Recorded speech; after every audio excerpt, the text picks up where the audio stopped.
저희들이 살아가는 이 삶은 어떻게 보면은 광야 속에 살아가고 있는 거나 마찬가지입니다. 성경적으로 보면은 애굽에서 살던 삶에서 출애굽을 통해서 또 광야를 거쳐서 가나안으로 들어가는 그 말씀이지만 어떤 형태든 간에 저희는 광야라는 이 세상 속에서 살고 있습니다. 광야 하면은 우리가 보통 그 메마르고 풀도 없고 물도 없고 정말 척박하고 힘든 그런 것을 우리가 연상할 수 있지만 또 광야는 다른 편으로 생각하면은 그 성경에 나오는 그 선지자들 또 교회사를 보면은 그 수도사들이 광야에 가서 하나님을 또 만나고 그분과 깊은 교제를 나누던 장소이기도 합니다. 또 시끄럽게 또 바쁘게 돌아가는 오늘 같은 세상 속에서는 정말 그런 세상의 잡음도 들리지 않고 세미한 하나님의 음성을 들을 수 있는 곳, 그것이 또 광야라고 할 수도 있겠습니다. 제가 한 3주 전쯤에 제가 이제 고등부 때부터 신앙생활 같이 하던 그 형제랑 같이 도봉산에 있는 기도원, 저는 그때 좀 그 친구랑 떨어져서 같이 하지는 않았었지만 당시에 1980년대 중반쯤 매주 도봉산 거기 제1기도원 산에 올라가서 기도를 청년부들이 했다 그래요. 늘 수시로에게 거기 한번 가보자.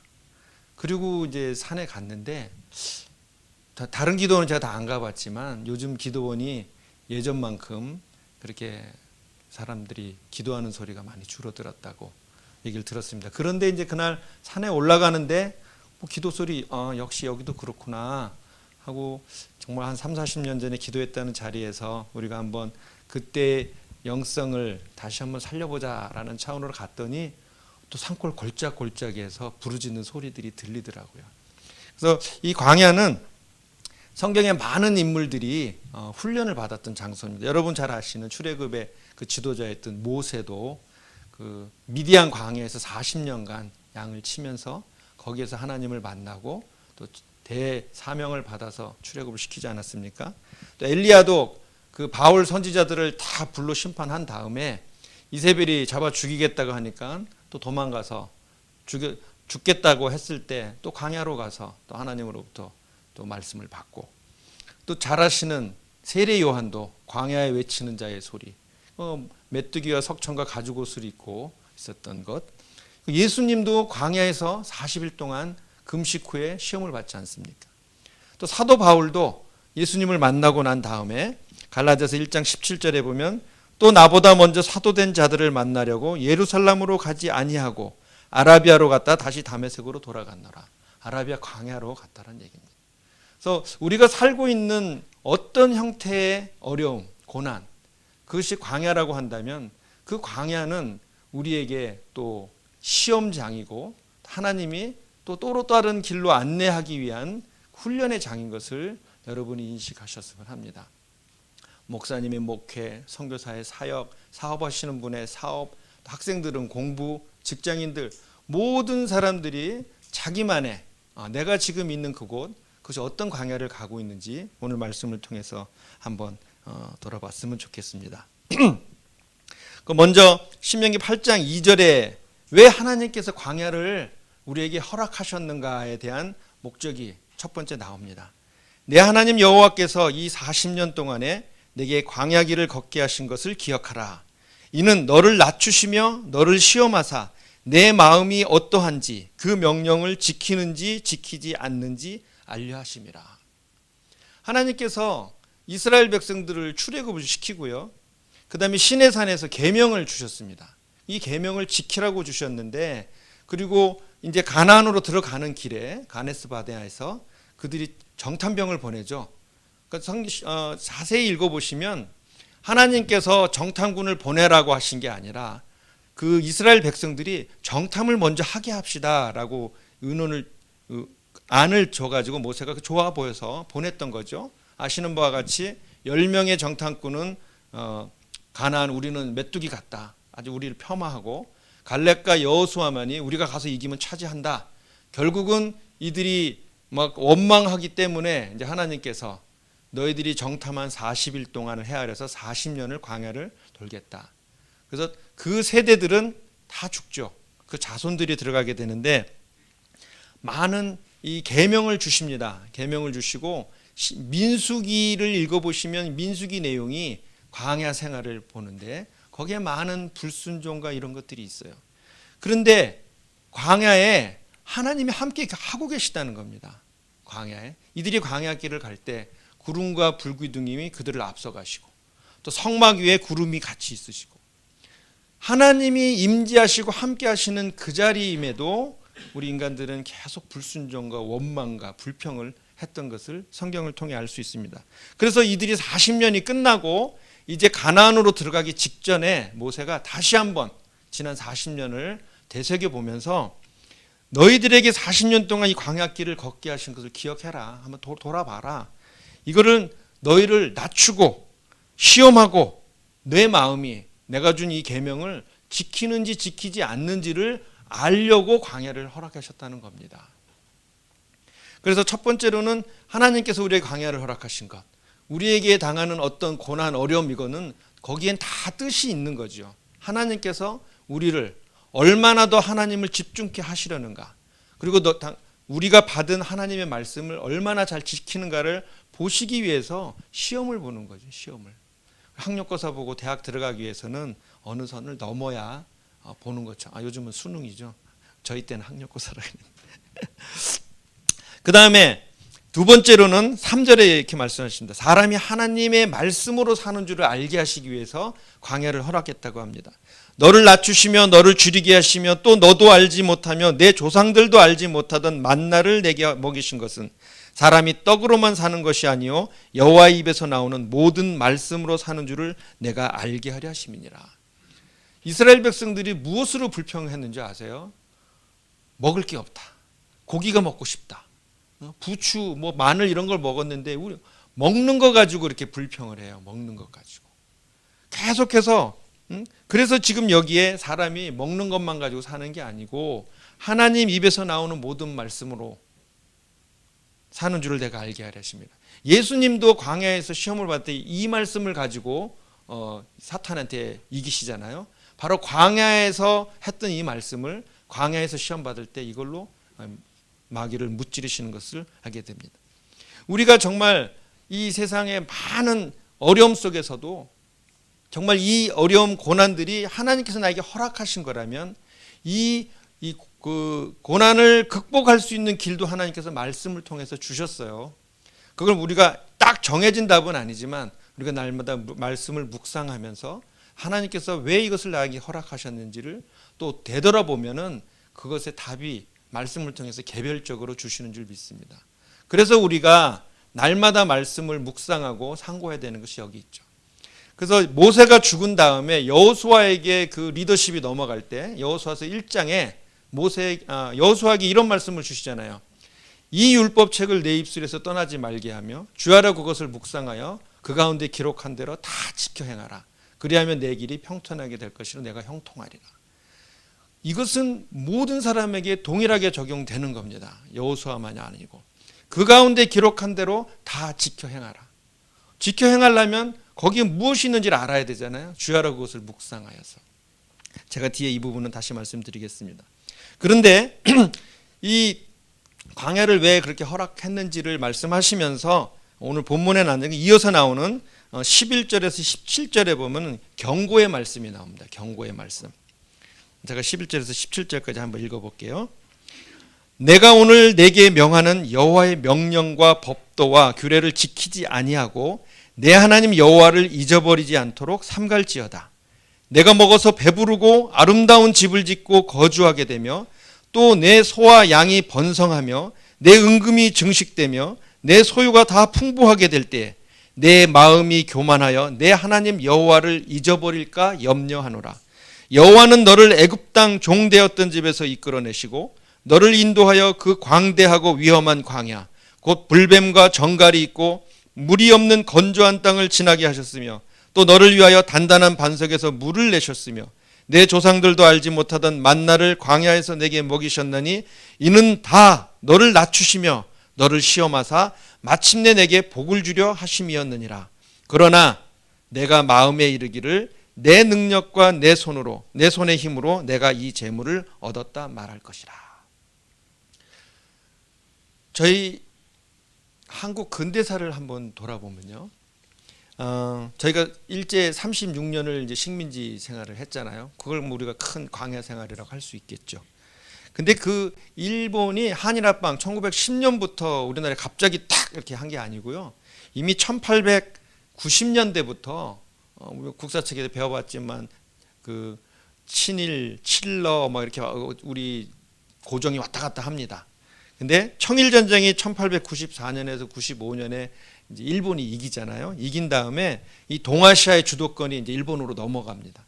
그때부터 우리나라에 대한 일본의 영향력이 점점 커지기 시작해서 1904년에 5년에 거쳐가지고 이제 러일 전쟁이 일어나서 러일 전쟁도 이겨버리잖아요, 러시아가. 그때부터 이제 내정 간섭이 본격화되고 재정권, 외교권을 이제 일본이 대신하게 됩니다. 우리나라 대한제국을 세웠고 황제라고 선포했음에도, 그래서 1904년에는 대한제국의 외교권이 박탈을 당해요. 마침내 1907년에는 군대까지 해산을 당합니다. 그 우리나라 입장에서 보면은 가장 정말 암울한 시대가 온 거예요. 정말 광야죠. 근데 1907년 익숙한 해 아닙니까? 1907년에 평양 대부흥 운동이 일어납니다. 평양 대부흥은요, 그것도 갑자기 일어난 게 아니라 1903년에 원산에서 하디 선교사의 회개 운동으로 시작해서 그것이 점점점 확산돼서 1907년에 아주 폭발적으로 전국으로 확산되어져 가는 부흥 운동이 그런 광야 속에서 나라가 정말 망해져가는 그때 왔다는 거예요. 1910년 한일합방이 8월 달에 있는데 5월 달에 영국 에딘버러에서는 그 선교 대회가 있었습니다. 그때 이제 마포 삼열 목사님이 거기 가서 한국에 대해서 이제 보고하는 그 보고서 내용에 서문에 보면 이런 내용이 나옵니다. 내가 보기에 조선은 군사적으로나 외교적으로나 경제적으로는 주변 국가에 비해서 보잘것없는 나라다. 그러나 내가 확신하는데 이 나라는 영적으로 이 나라들 강대국들을 선도할 수 있는 영적 대제사장의 나라가 될 것을 나는 확신한다라고 1910년 5월 달에 세계 선교대회에 가서 보고를 합니다. 얼마나 이 감격스러운 일이에요. 그리고 지난 20, 30년을 돌아보면은 선교사들이 정말 인구 대비 선교사 수로 치면 우리나라가 제일 많이 선교사를 파송하고, 러시아, 중국, 일본, 한국, 이 동아시아 보십시오. 한국이 기독교율이 제일 높고 선교사도 많이 파송한 나라 아닙니까? 그런데 요즘 제가 기사를 보면요, 마포 삼열 목사가 얘기한 영적으로만이 아니라 군사적, 경제적, 외교적으로까지 크는 것을 보면서 이거는 이제 저희 여러분도 아실 거예요. 교회들이나 사회가 점점 기도도 줄어가고, 아까 읽은 말씀처럼 우리나라가 이렇게 부흥하고 성장하고 한 것이 하나님이 은혜를 주셔서가 아니라 내 마음에 이르기를 내 능력과 내 손의 힘으로 내가 이 재물을 얻었다 말할 것이라. 오늘날의 우리 시대가 그런 시대가 아닌가 싶습니다. 정말 힘들고 어렵고 정말 고통의 시대를 살아갈 때는 사람들이 더 모여서 기도하고 부르짖고 곳곳에 그 교회의 부흥 강사들이 넘치나고, 그 다음에 요즘은 교회에 이제 아침 차임벨 소리도 안 들리잖아요. 어릴 때 교회 안 다닐 때도 새벽녘에 교회 차임벨 소리 듣던 기억이 있습니다. 어르신들은 다 기억이 나실 거예요. 저희 어머니도 엑스플로 74 때 주변 이웃이 그렇게 전도해도 안 믿다가 하나님이 직접 불러주셨어요. 저를 그곳에 데려가 주십시오 해서 저희 집안에도 엑스플로 74 그걸로 인해서 복음이 들어온 집안이에요. 그러나 요즘은 저희 기도 후원 팀을 만나봐서 기도 제목을 나눠보면 하나같이 기도 제목이 뭐냐면 자녀들을 위해 기도해달라. 부모들은 선교에 대해서 관심을 가지고 헌신을 하고 기도 모임에 물질 여러 가지 것들을 하시는데 자녀들은 교회를 안 나간다는 거예요. 교회를 떠난다는 거예요. 이제 이 말씀이 자녀들에게 계승되지 아니하면 우리 교회는 텅텅 비어갈 것이고 유럽 교회들처럼 그렇게 될 것입니다. 우리는 더군다나 노령화가 점점 빨라지게 진행되고 있는 상황에서 어떻게든 자녀들에게 하나님 말씀이 이렇다, 그것을 계승시키지 않으면 그 자녀들에는 더 이상 없는 거예요. 이 광야라는 것이 단순히 내가 지금 지나가고 있는 어려운 것만 얘기하는 것이 아니라 너희들이 이 세상에 그냥 물질적인 것이 아니라 하나님 말씀으로 살아가야 된다는 것을 가르쳐주기 위해서 허락을 하셨는데, 그것으로 인해 가지고 부모 세대에는 이제 뭔가 이제 열심히 하고 또 믿음도 좋고 해가지고 여러 가지 물질적 축복까지 받았는데, 이제 그것이 하나님이 허락하신 것이 아니라 내가 했다고. 성경이 벌써 이 가나안에 들어가기 전에 경고를 하셨어요. 내가 먹어서 배부르고 아름다운 집을 짓고 거주하게 되며 소와 양이 번성하며 내 은금이 증식되며 내 소유가 다 풍부하게 될 때 내 마음이 교만해진다 그랬습니다. 그리고 하나님 여호와를 잊어버릴까 염려한다고 했는데, 그 출애굽 이후 지금까지 우리의 인간의 역사를 보면요, 이 반복이에요. 출애굽에서 가나안에 들어갔잖아요. 그리고 또 하나님을 거역하면 하나님께서 징계를 내시네요. 이 외국 민족들이 와서 치면 또 하나님 살려달라, 반복되는 역사가 사사기잖아요. 그리고 또 진행되다가 또 망하잖아요. 또 2000년 뒤에 돌아오고, 또 유대에서 예수님 부활 이후에 또 기독교가 확산되다가 로마 캐톨릭의 또 타락, 개신교, 종교 개혁, 우리 기독교 역사를 보면 이거의 반복입니다. 광야가 주어졌다가 다시 회복되었다가, 또 광야의 길을 갔다가 회복되었다가, 또 자기 교만했다가, 이런 것이 반복되는 것이 우리 교인의 역사인 것을 압니다. 시편 23편 4절에는 내가 사망의 음침한 골짜기로 다닐지라도 해를 두려워하지 않을 것은 주께서 나와 함께 하심이라. 주의 지팡이와 막대기가 나를 안위하시나이다. 시편 기자는 내가 이 사망의 광야 정도가 아니라 사망의 음침한 골짜기를 다닐지라도 해를 두려워하지 않는 것은 주께서 나와 함께 하시기 때문이다 그랬습니다. 우리가 잘 아는 요셉도 그가 종으로 팔려갔고 감옥소에 있었지만 성경은 이렇게 기록해요. 여호와께서 그와 함께 하심으로 그가 형통하였다. 아니, 누가 종을 형통하였다고 하고 죄수를 형통하였다고 합니까? 여호와께서 함께 하셨기 때문에 형통한 겁니다. 광야에 하나님이 함께 하셨습니다. 결코 그것은 저주도 아니고. 제가 어느 책을 읽다 보니 광야를 통해서 그리스도를 만나는 것, 그것을 은혜라고 한다.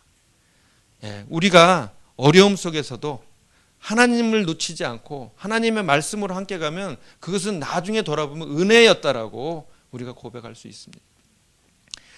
그 유명한 문호 괴테가 쓴 시가 있어요. 여러분 들어보셨을 거예요. 눈물 젖은 빵을 먹어본 적이 없는 자라는.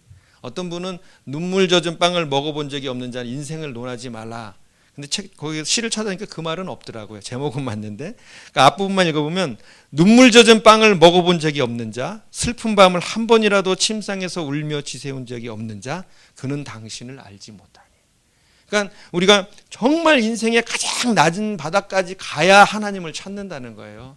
내가 풍성해지고 내가 잘 나가면 내가 잘나서 그랬다고 얘기하지 하나님이 도와주셨다고 얘기하지 않는다는 겁니다. 그런 고통의 시간을 지내보지 않은 자는 그는 당신을 알지 못하오니. 우리의 인생을 괴테가 이렇게 이 시를 통해서 밝혀놨습니다. 신명기 31장 8절에 그리하면 여호와 그가 내 앞에서 가시며 너와 함께 하사 너를 떠나지 아니하시며 버리지 아니하시리니 너는 두려워하지 말라 놀라워하지 말라. 말씀을 주시면서 우리가 어떤 형태의 광야 속에서도 하나님은 우리와 함께 하신다는 것을 아신다면 그 광야가 더 이상 나에게 힘든 것이 아닙니다. 이것을 넘어서면 또 가나안이 기다리고 있다는 사실을 여러분 인식하면서 우리의 삶 속에 정말 하나님이 함께 하시는 삶이라면 그것이 나를 어떻게 할 수 없다. 다윗처럼 내가 사망의 음침한 골짜기를 다닐지라도 해를 두려워하지 않는다.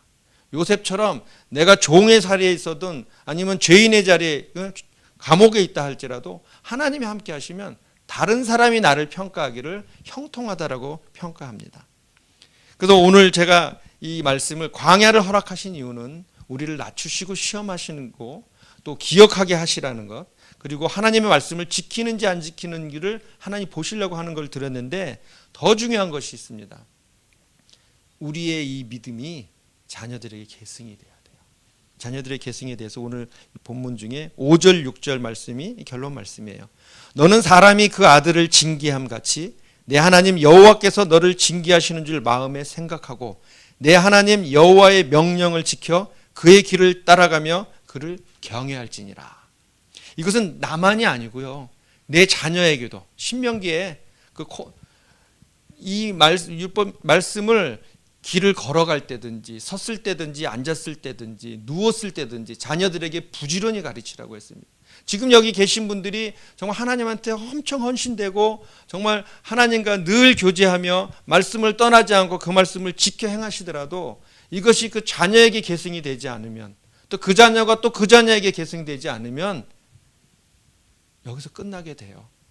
이 믿음은 아무리 목사님의 또는 장로님의, 집사님, 권사님의 그 믿음이 그 자녀의 구원을 보장해 주지 않습니다. 정말 그 개별적으로 인격적인 하나님을 만날 수 있도록, 말씀을 통해서 만날 수 있도록 그 자녀들에게, 그러지 않다면 하나님께서 아들을 징계한 같이 내 자녀들도 징계를 통해서라도, 그것이 뭐 체벌을 하라는 뜻은 아니지만 우리 자녀들이 하나님의 말씀을 잘 따르도록 부모님 세대들은 그걸 명심하셔야 됩니다. 나 혼자 믿음 좋은 것. 주변에 요즘 가끔 영화나 텔레비 보면은 기독교임을 나타내는 것이 굉장히 사회 지탄받는 모습으로 묘사되는 것들이 많아요. 교회만 다닌다고 해서 하나님이 기뻐하시는 사람이 아닌 것을 우리가 분명히 기억하시면서 정말 어려움이 우리를 더 영성 있는 사람으로 만들어준다는 것을 기억하시기 바랍니다.